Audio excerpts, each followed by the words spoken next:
ആവശ്യമായ ചേരുവകൾ: 1 kilo mutton, 4 spoon മുളക് പൊടി, 3 സ്പൂൺ മല്ലിപ്പൊടി, 150 ഗ്രാം ചുവന്നുള്ളി, ഒരു 4-5 പച്ചമുളകും, ഒരു വലിയ കഷ്ണം ഇഞ്ചിയും, ഒരു കുടം വെളുത്തുള്ളിയും ചതച്ചെടുത്തത്, കറിവേപ്പില. പിന്നെ ഇതിലേക്ക് മസാലയായി നമ്മൾ ചേർക്കുന്നത് നല്ല ജീരകവും കുരുമുളകും ഒന്ന് വറുത്ത് പൊടിച്ചെടുത്തതാണ്. ഇത് നമ്മൾ ലാസ്റ്റ് ചേർക്കുന്നതാണ്. പിന്നെ ആവശ്യത്തിന് ഉപ്പും മഞ്ഞൾപ്പൊടിയും വേണം, കുറച്ച് വെളിച്ചെണ്ണയും. കഴുകി വൃത്തിയാക്കി വെച്ച കുക്കറിലേക്ക് മട്ടൺ മാറ്റുക.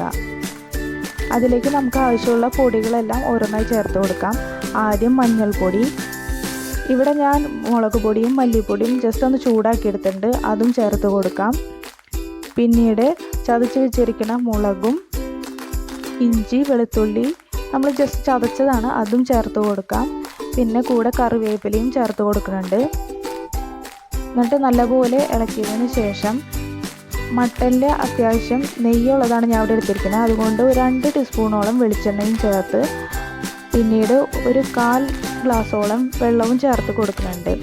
അത് കുക്കറിൽ വേഗം വെച്ചതിന് ശേഷം ഒരു ചീഞ്ചട്ടിയിലേക്ക് വെളിച്ചെണ്ണ ചേർത്ത് നമ്മൾ എടുത്ത് വെച്ചിരിക്കുന്ന ചുവന്നുള്ളി വട്ടത്തിൽ അരിഞ്ഞ് ഒന്ന് വഴറ്റി കൊടുക്കാം.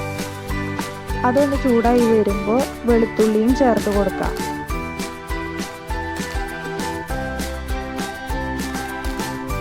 ശേഷം വെന്ത് മട്ടൻ നമുക്ക് ഇതിലേക്ക് ഇടാവുന്നതാണ്.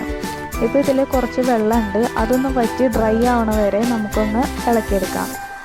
ഡ്രൈ ആയി വന്ന മട്ടനിലേക്ക് നമ്മൾ നേരത്തെ എടുത്തു വെച്ച നല്ല ജീരകവും കുരുമുളകവും വറുത്ത് പൊടിച്ചത് ചേർത്ത് കൊടുത്ത് നല്ലപോലെ വറ്റിച്ചെടുക്കാവുന്നതാണ്.